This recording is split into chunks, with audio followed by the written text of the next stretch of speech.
به نام خدا. وحید رفیعی هستم با جلسه 5 HTML.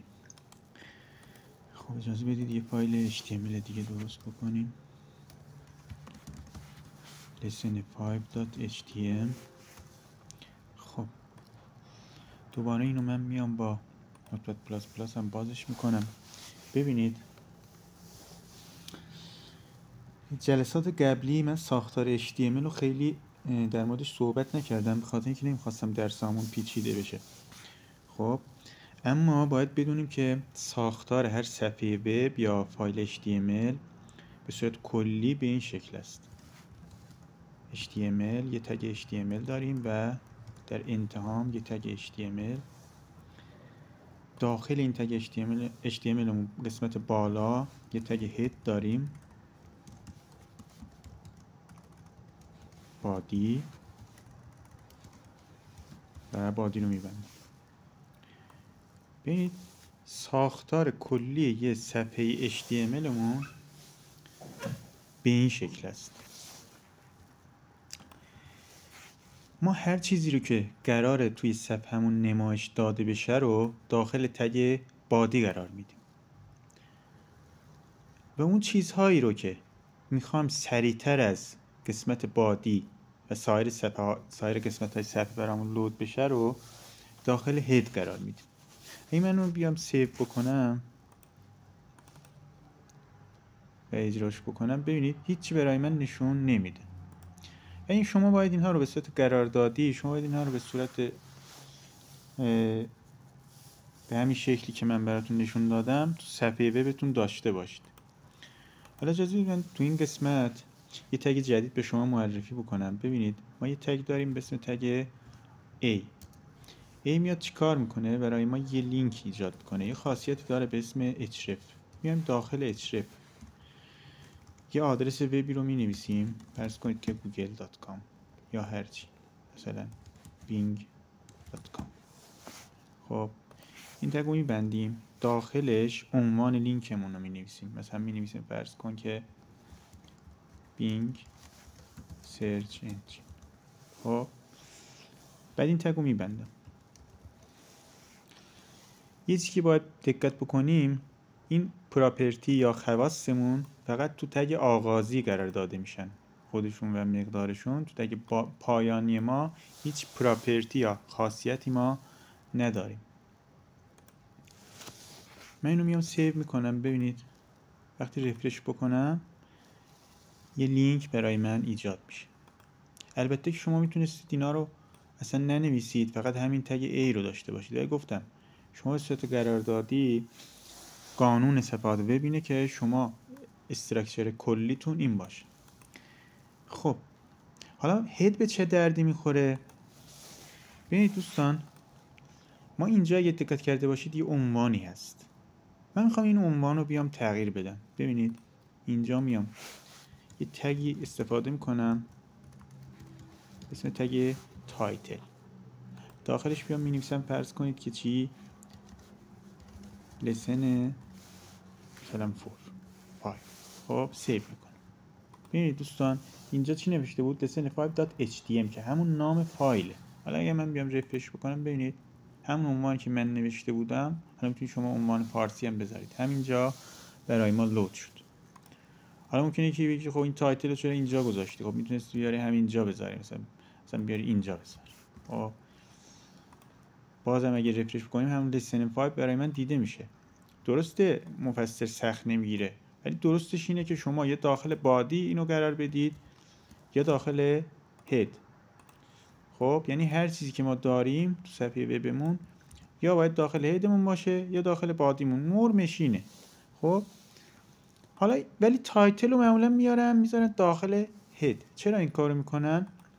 اگه شما دیده باشید تو بعضی صفحات وبی که شما باز میکنید، صفحات سنگین هستن، اونجا میبینید که صفحه هنوز لود نشده، کل صفحه سفیده، ولی این قسمت بالا شما میبینید که عنوان صفحه نشون داده میشه. این چرا اینجوریه؟ به خاطر اینه که شما تایتل رو آوردی گذاشتی قسمت هید، چون قسمت هد سریعتر از قسمت بادی لود میشه و اولویت داره نسبت به قسمت بادی، شما می‌بینید که درست صفحه لود نشده هنوز ولی سفیده، ولی تایتلمون که لسن 5 هست نشون داده شده.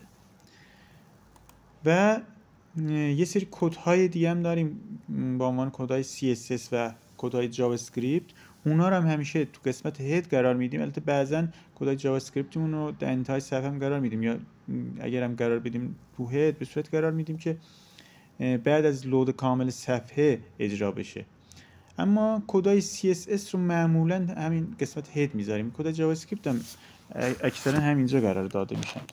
خلاصه کلام این که شما هر چیزی رو که خواستید سریعتر از اجزای دیگه صفحه براتون لود بشه رو در قسمت هدتون قرار میدید و سایر اجزای صفحه رو که معمولا تو بدنه صفحه نمایش داده میشن رو در قسمت بادی قرار میدید.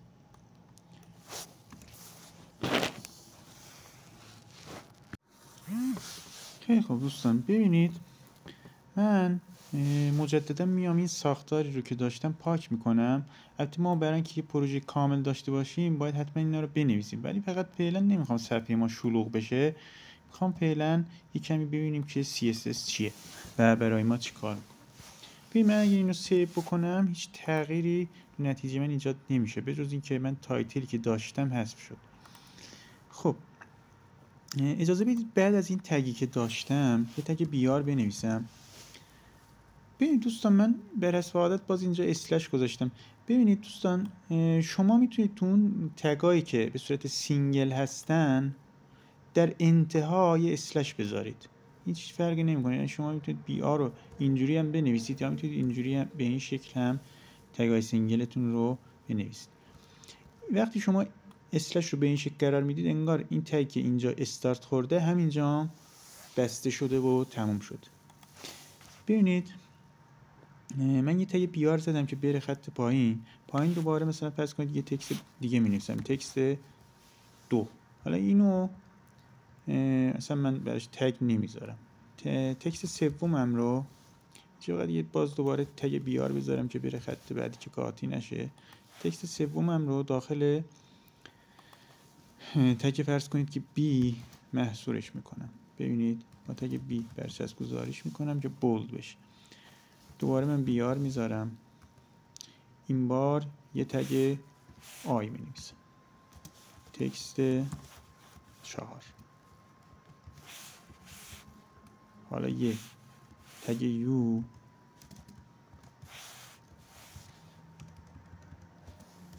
تکست 5. اگه منو سیو بکنم نتیجه چی میشه؟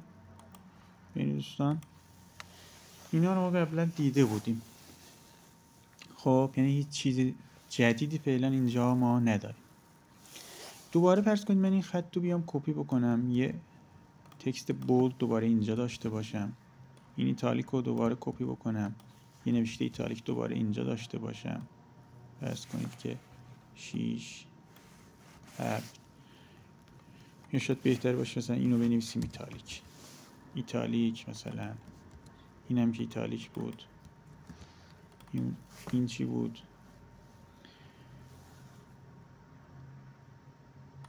این بولد بود، بعد اینم بولد بود. خب اینم حالا مثلا من می نویسم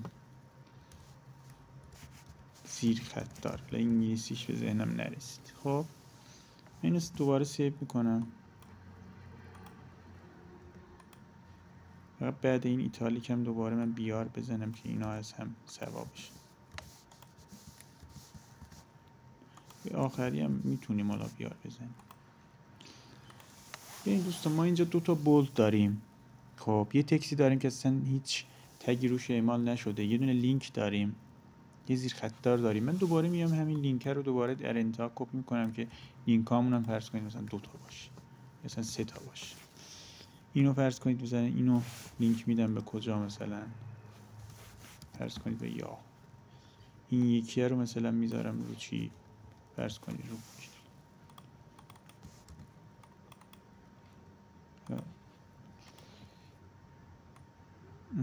این مثلا یاهو باشه، اینم بود. خب ببین من الان تو صفحم چی دارم؟ 3 تا لینک دارم، 2 تا ایتالیک دارم، 2 تا بولد دارم، یه دونم زیر خط دارم. خب حالا فرض کنید من میخوام اون نوشته هایی که به صورت بولد هست آبی رنگ باشه. مثلا لینکامون که به صورت پیش‌فرض آبی رنگه، مگر اون لینکی که من کلیک کردم قبلا روش، اون لینکایی که قبلا روش کلیک کردم این به صورت قرمز نشون داده میشه. ولی تکست های دیگه هم همش به صورت پیش‌فرض دیفالتشون سیاهه. حالا فرض کنید من میخوام بیام یه کاری بکنم تکست هایی که به صورت بولد دارم همشون قرمز باشه. برای این کار چی کار میکنم؟ از یه چیزی استفاده میکنم به اسم CSS. شما برای اینکه بتونید کدای CSS داخل صفحه وبتون بنویسید باید از تگ استایل استفاده بکنید. می‌نویسید استایل، یه تگ استایل باز میکنید و میاد پایینتر اون تگ استایلتون رو میبندید. اون چیزایی که داخل تگ استایل نوشته میشه بهشون میگیم کدهای CSS. اونا دیگه HTML نیستن، چی هن؟ کدای CSS هن. خود استایل یه کد HTML ولی چیزایی که داخل تگ استایل نوشته میشه چیه؟ کدای CSS. میام اینجا ببینید چیکار میکنم، دقت بکنید. می‌نویسم B، یا آکولاد باز میکنم، اون آکولاده رو میبندم. حالا تو هر جا که دلم میخواد میتونم تو همین خط ببندم یا بیام چند خط پایینتر ببندم. داخل آکولاد مهمه. داخل آکولاد چی می‌نویسم؟ می‌نویسم فرض کنید که ببینید کالر 2 نقطه رد. سیو میکنم ببینید چه اتفاقی میفته. این دوتا تگی که دوتا نوشته‌ای که با بولد در واقع تگ گذار شده بود، با بی تگ گذار شده بود، با تگ بی، اونا قرمز شدن. چرا؟ چون من تو کد CSS هم گفتم صفحه رو بگرد ببین اون جاهایی که تگ بی دارم کالرشون رو برابر رد بذار. اگه قبلا یادتون باشه ما گفتیم که برای مقدار دهی خاصیت همون تو HTML خاصیت رو می نوشتیم بعد مساوی می ذاشتیم و مقدار دهی می کردیم. تو CSS هم ما یه چیزی شبیه این داریم، منتها به جای اینکه بیایم مساوی بذاریم اینجا 2 نقطه میذاریم. انگار که مثلا من گفتم آقا کالرش برابر رد باشه. حالا من میخوام یه خاصیت دیگه اضافه کنم. ما تو HTML برای که یه خاصیت دیگه اضافه کنیم من یه اسپیس می‌زدیم، ولی اینجا نه، این کار نمی‌کنیم. اینجا میام یه سیمیکالن میذاریم. چون سیمیکالن میذارم دیگه توی CSS ما دابل کوتیشن گذاشتن نداریم. خود سیمیکالن در واقع باعث تفکیک خاصیت از هم میشه.